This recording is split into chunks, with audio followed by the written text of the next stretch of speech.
తిరిగి BCN news కి స్వాగతం. అంబేద్కర్ కోనసీమ జిల్లా రామచంద్రపురం నియోజకవర్గంలో వైసీపీ పిలుపు మేరకు పోరుబాట కార్యక్రమం ఉత్సాహంగా జరిగింది. నియోజకవర్గ ఇన్ఛార్జ్ పిల్లి సూర్యప్రకాష్ ఆధ్వర్యంలో వైసీపీ కార్యాలయం నుంచి విద్యుత్ సబ్స్టేషన్ వరకు నిర్వహించారు. ఈ కార్యక్రమంలో ఎంపీ పిల్లి సుభాష్ చంద్రబోస్ మాట్లాడుతూ విద్యుత్ ఛార్జీల భారాన్ని తగ్గించాలని విద్యుత్ సబ్స్టేషన్ అధికారులకు వినతిపత్రం అందజేశారు. ఈ కార్యక్రమంలో అధిక సంఖ్యలో నియోజకవర్గ వైసీపీ నాయకులు కార్యకర్తలు పాల్గొన్నారు.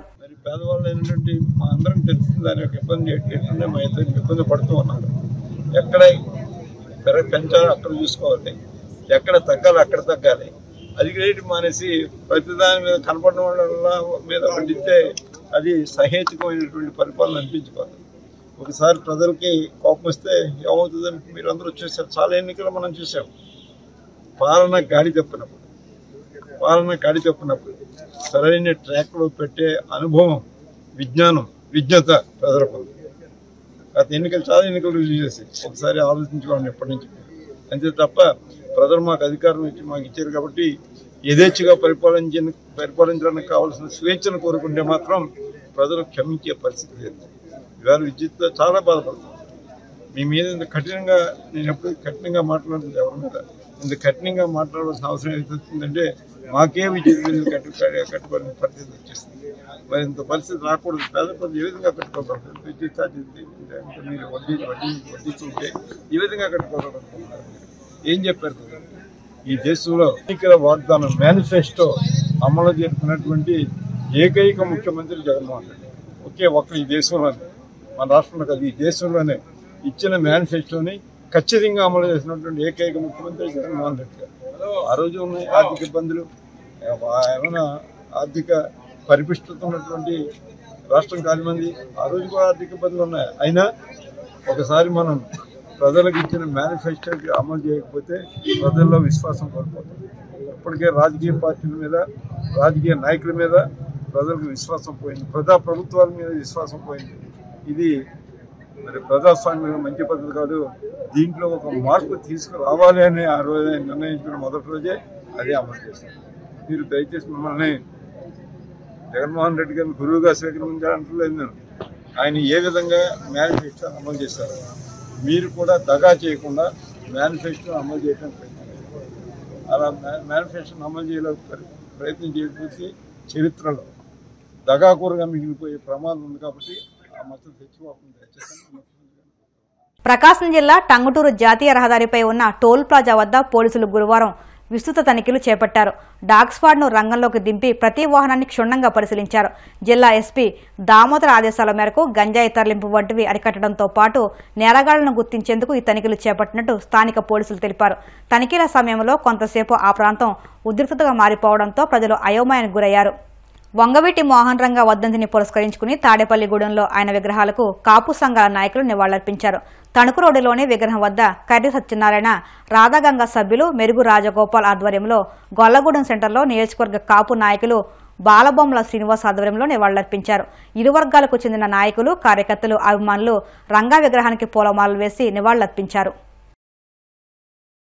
36 సంవత్సరాలు పూర్తయినా కూడా ఇంచుమించుగా ఆంధ్రప్రదేశ్ ప్రజలందరి గుండెల్లో చిరస్థాయిగా ఉంటూ రంగా గారు ఎలా ఉంటారో ఆయన ప్రత్యక్షంగా చూడని వాళ్ళు, ఒకసారి కూడా రంగా గారితో మాట్లాడిన వాళ్ళు, పరిచయం లేని వాళ్ళు, కొన్ని వేలాది వాహనాల మీద, నెంబర్ ప్లేట్ల మీద గుండెల్లో ఇవాళ ఇప్పటికీ ఫ్లెక్సీల రూపంలో, బ్యానర్ల రూపంలో రాష్ట్రంలో 15 జిల్లాలను తీవ్రంగా ప్రభావితం చేసే ఒక ఏకైక శక్తి స్వర్గీయ వంగవీటి మోహన్ రంగారావు గారు.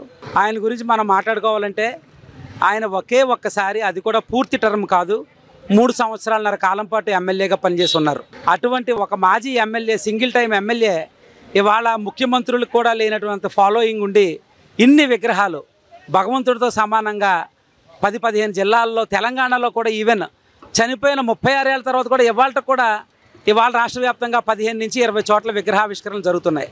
అంతటి బలీయమైన ముద్ర వేసుకున్న ఒక నాయకుడు ఏముంటే ఆ స్థాయికి రీచ్ అయ్యారు అనేది ప్రజలందరూ ఒకసారి గుర్తెచ్చుకోవాలి. మీ అందరికీ నమస్కారం చేస్తూ కోరేది, రంగా గారికి కులాన్ని అంటగట్టొద్దు. ఓ 40 ఏళ్ల క్రితం రాజకీయం తెలిసిన వాళ్ళు ఎవరైనా కూడా ఇదే మాట చెప్తారు, కులాన్ని రంగా గారికి అంటగట్టొద్దు. అణగారిన వర్గాల కోసం పోరాటం జరిపిన మహాయోధుడు రంగా గారు. విజయవాడలో రిలీజ్ కోసం కానీ, నగారాల కోసం కానీ, సత్యనారాయణపురంలో ఉన్న బ్రాహ్మణుల కోసం కానీ, అనేక వర్గాల కోసం వాళ్ళు కనుక ఆర్థికంగా వెనుకబడిన వారైతే వాళ్ళకి ఇళ్ల పట్టాలు ఇప్పించడంలో వాటిలో తన వంతు నిరంతరం, ముఖ్యంగా రిక్షా పుల్లర్స్కి, ట్రేడ్ యూనియన్లో ఉన్నటువంటి కార్మికులకి ఆయన సేవలు వాళ్ళ అన్నగారి కాడి నుంచి అమేయమైన సేవలు అందించిన కుటుంబం. హైందవర శంకరవ సంకల్పయాత్ర సన్నాహక కార్యక్రమం హౌసింగ్ బోర్డు కాలనీ కూడలిలో జరిగింది. ఈ కార్యక్రమంలో భువనేశ్వరి పీఠం గన్నవరం పీఠాధిపతి కమలానంద భారతీ స్వామి అనుగ్రహ భాషణ చేశారు. జనవరి 5వ తేదీన విజయవాడలో జరిగే హైందవ శంకరవ సంకల్పయాత్రకు హిందువులంతా హాజరు కావాలని పిలుపునిచ్చారు. హిందూ ధర్మాన్ని కాపాడుకోవడం కోసం ప్రతి ఒక్కరూ కదిలి రావాలని, అది హిందువుల ధర్మమని అన్నారు. మానవ సమాజము సాంఘిక జీవనము కలిగి ఉంటుంది. ఈ సాంఘిక జీవనానికి కొన్ని విలువలు, పద్ధతులు, నడవడిక, ఆచారము, సాంప్రదాయము ఇవి కావాలి అనుకున్నప్పుడు దానికి ఒక మతము ఏర్పడుతుంది. అలా ప్రపంచంలో చాలా మతాలు ఉన్నాయి. ఏ మతానికైనా ఆ మతంలో ఉండేటువంటి వాళ్ళందరూ కూడా ఆ మతాన్ని గురించి తెలుసుకునేది, ఆచరించేది, అందులో కొనసాగేది ఆ మతానికి చెందిన ప్రార్థనా స్థలము వల్ల. ఒక ముస్లిం ఒక మంచి ముస్లింగా ఎక్కడ తయారవుతాడంటే మసీదులో బోధనలు విని. ఒక క్రైస్తవుడు మంచి క్రైస్తవుడుగా ఎక్కడ తయారవుతాడంటే చర్చిలో బోధనలు విని. మరి హిందువు ఒక మంచి హిందువుగా ఎక్కడ తయారు కావాలా? దేవాలయంలో. దేవాలయం ఎవరి చేతుల్లో ఉంది? ప్రభుత్వం చేతుల్లో. ప్రభుత్వం ఎవరిని తయారు చేస్తుంది? ఎవరు అధికారంలో ఉంటే వాళ్ళకి అనుగుణంగా ఉండేవాళ్ళని తయారు చేస్తుంది. ఇక్కడ హిందువులు తయారు కాదు, ప్రభుత్వానికి అనుగుణంగా ఉండేవాళ్ళు తయారవుతారు. కాబట్టి హిందువులు హిందువులుగా ఉండాలి. కాబట్టి నా ధర్మాన్ని నేను స్వేచ్ఛగా ఆచరించుకోగలగాలి. కాబట్టి నా మతము, నా ధర్మానికి సంబంధించిన అవగాహన కలిగిన వాడిగా నేను జీవించాలి. కాబట్టి నా మతానికి సంబంధించిన కేంద్రముగా దేవాలయం ఉండాలి. కాబట్టి మిగతా మతాల మీద లేని పెత్తనము నా దేవాలయం మీద కూడా ఉండవద్దు అని నేను అడగాల అనుకుంటే తప్ప లేదు. అదే ఈరోజు మనం శ్రీ కాళహస్తీశ్వర స్వామి దేవస్థానానికి తమిళనాడు రాష్ట్ర గవర్నర్ ఆర్ఎన్ రవి కుటుంబ సభ్యులతో శ్రీ కాళహస్తీశ్వర స్వామి దేవస్థానానికి విచ్చేశారు.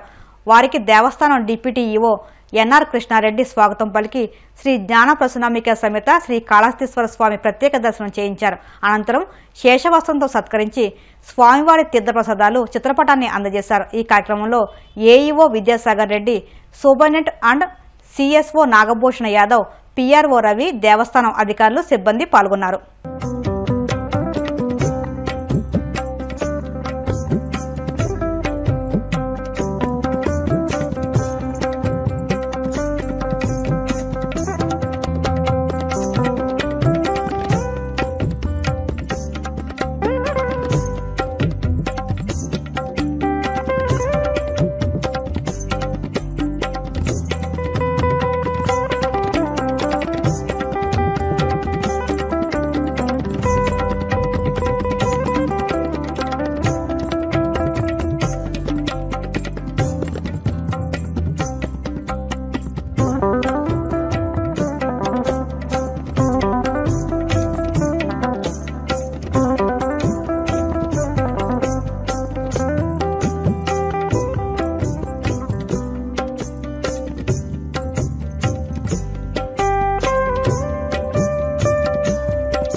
వార్తలు ముగించే ముందు ముఖ్యాంశాలు మరొకసారి. విశాఖలో వైసీపీ నాయకుల పోరుబాట, పెంచిన విద్యుత్ ఛార్జీలను తగ్గించాలన్న మాజీ మంత్రి అమర్నాథ్.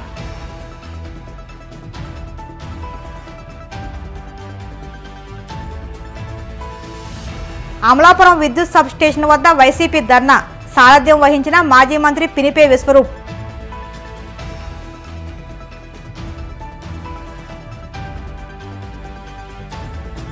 కాకినాడ రూరల్ సర్కిల్ కార్యాలయంలో వార్షిక తనిఖీలు, చిన్న కేసుల విషయంలో ప్రత్యేక శ్రద్ధ తీసుకోవాలన్న ఏలూరు రేంజ్ ఐజీ అశోక్ కుమార్.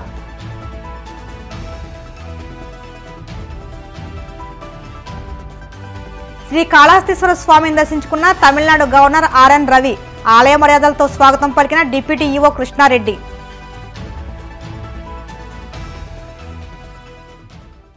ఈ వార్తలు ఇంతటితో సమాప్తం. మరిన్ని వార్తల కోసం BCN digital YouTube channel, Facebook పేజీని ఫాలో అవ్వండి. అప్డేట్ వార్తల కోసం ప్లీజ్ సబ్స్క్రైబ్.